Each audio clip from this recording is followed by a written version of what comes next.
So, planning for postpartum is just as critical as planning for childbirth. In this episode, we're going to dive into the four essential professionals that you need to meet with during pregnancy. And this is to ensure that you have a smooth and supported postpartum experience.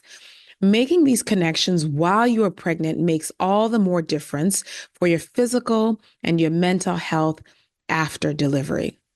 So let's dive into it. Number one, I really feel that it is important to see a pediatrician. So I've had a lot of moms that I've met in the postpartum period who were in a bind because they went to see their pediatrician and either they didn't like their pediatrician or their values or views did not align with their pediatrician. For example, a lot of moms are blindsided when they go to their pediatrician appointment and they realize that their pediatrician may not see them because of choices that they made. For example, denying or not wanting to have vitamin K or not wanting to vaccinate their children. A lot of clinics today just don't want to deal with a mom who makes those decisions. And so for a lot of moms, they're shocked that an office would deny them this. And so they're left in a bind searching for somebody to see their newborn. I'm not here to discuss vitamin care or vaccinations or any of that, right? I do believe that people have their personal choice, but clinics are also allowed to make decisions on who they will treat based on that choice. And as a mom, you have to be educated on these things. So let's dive into it. A pediatrician, why it matters. Your baby is going to need to be seen soon after giving birth, right? Whether this is just a follow-up visit after you've given birth, whether your baby has something that happened, for example, if their bilirubin levels were high or if they spent some time in the intensive care unit, your OBGYN is going to request that they see their pediatrician early. Or whether it's a NICU doctor, your baby's just going to need to be seen sooner. And so it's really important to schedule this prenatal visit probably around the third trimester. And it's important for a couple of reasons. One, you want to know the office policies, right? We talked about vaccinations, we talked about vitamin K, we talked about all of these things, but you have to be aware of what the office that you're going to be sending your child, what their policies are, because you don't want to be blindsided when you make a decision that's now going to affect how your baby receives care. And also availability. Do they have a 24-hour on-call system? How many days a week are they available? Is there breastfeeding support? So if you run into issues with breastfeeding and feeding your child, is there support in their clinic, right? Are they breastfeeding friendly or are they going to want to push formula on you?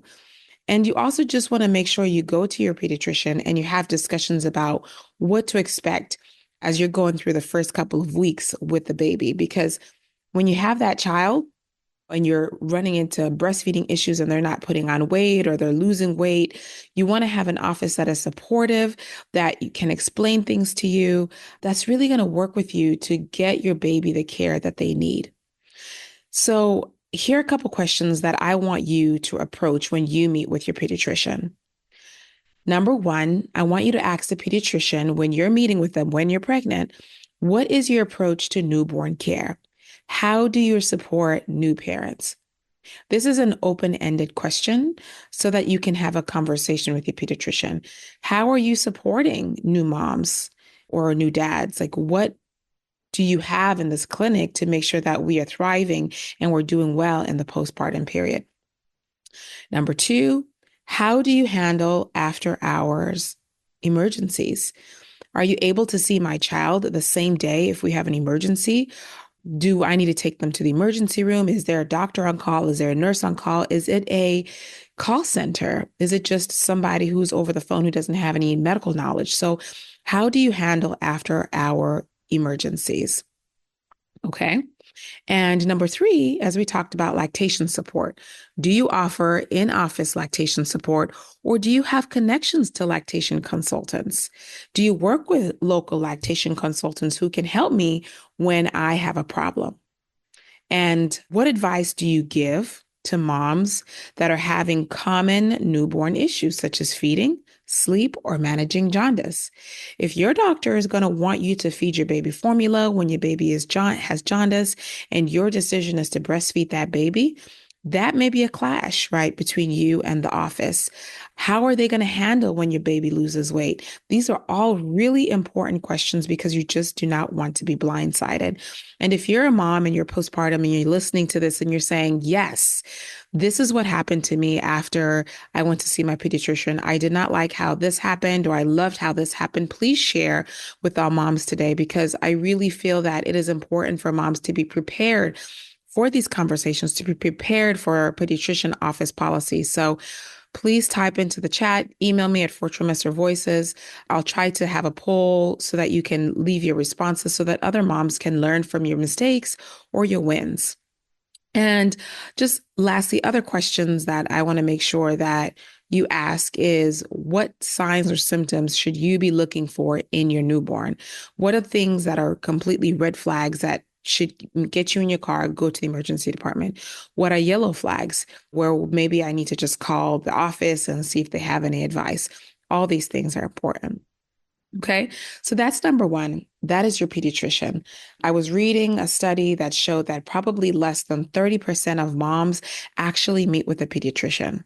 So I felt that it was really important to come and have this conversation because that's not a lot of people. And if you think about the stressors that happen in the postpartum period, having to stress about now finding a new pediatrician is a stress that you just don't want to take on. And so finding a pediatrician and sitting down and meeting with them is really, really important. And I believe most pediatricians allow for some time for you to go in their office and be able to have these conversations with them. All right. So we covered the first person that you should be seeing. The second person that you should be seeing is a lactation consultant. Why does this matter? Breastfeeding can be challenging, even for experienced moms. I've had moms who've had different experiences for every pregnancy. One, they were thriving, jiving, did not need a lactation consultant. The second baby, they literally needed hand holding. They needed somebody to be there with them. So I really advise that if you are a new mom or an experienced mom, try to meet with a lactation consultant early. If you've listened to some of my other episodes, I've told my story several times. I was not able to produce milk for my child for several weeks after giving birth. My breast just did not produce the milk. And I pumped and I pumped. And when I finally got milk, it was very little, 2 ounces, not very much. And I really struggled and suffered through that process until I met with a lactation consultant who came to my home, did an in-depth assessment, and looked me in the eye and told me that I had a condition called glandular hyperplasia, where my breast did not grow. And so no matter how much I pumped, I was not going to keep up with the demand of my child. If I had known this in the prenatal period, I would have mentally prepared, right? I had my birth plan. My birth plan was to breastfeed my child by any means necessary. If that means sacrificing my sleep, I was going to pump, I was going to feed my baby, I was going to make this breast milk. And so I spent weeks wallowing in despair, depressed over the fact that my breasts were not producing milk and that something was wrong with me. And all this time, I had a condition that could have prepared me mentally for the postpartum period. So I really urge moms to go in with a lactation consultant. They're going to talk about your history. Have you had breast surgery? Have you had breast implants? Do you have thyroid disease? Do you have PCOS? Right? There's so many different things that can affect your milk supply. You can get an oversupply or an undersupply, depending on what conditions that you may have had when you were pregnant. And so sitting down with a lactation consultant and going over this information can save you a headache and can save you a lot of issues in the postpartum period. When to meet with a lactation consultant really depends. I think ultimately You can probably meet with them early on if you're somebody who has had breast surgery or you have complicated health conditions and you really want to make sure that you are going to be able to breastfeed. You can do it in the first trimester. But I always say everything in the third trimester generally is good because it can also do a breast assessment and see how things are developing as you're going through your pregnancy. And some of the other things that you can do with the lactation consultant prenatally are learn the basics of breastfeeding, why breastfeeding is important, how to breastfeed, developing a postpartum breastfeeding plan, recognizing certain conditions, knowing what are causes of pain, and honestly, just building your confidence to feel that when you're going into breastfeeding that you're able to get through this. And just some other things that are really important in the prenatal period is to ask your lactation consultant if the hospital or the birth center provides in-house lactation support or if they recommend a private consultation.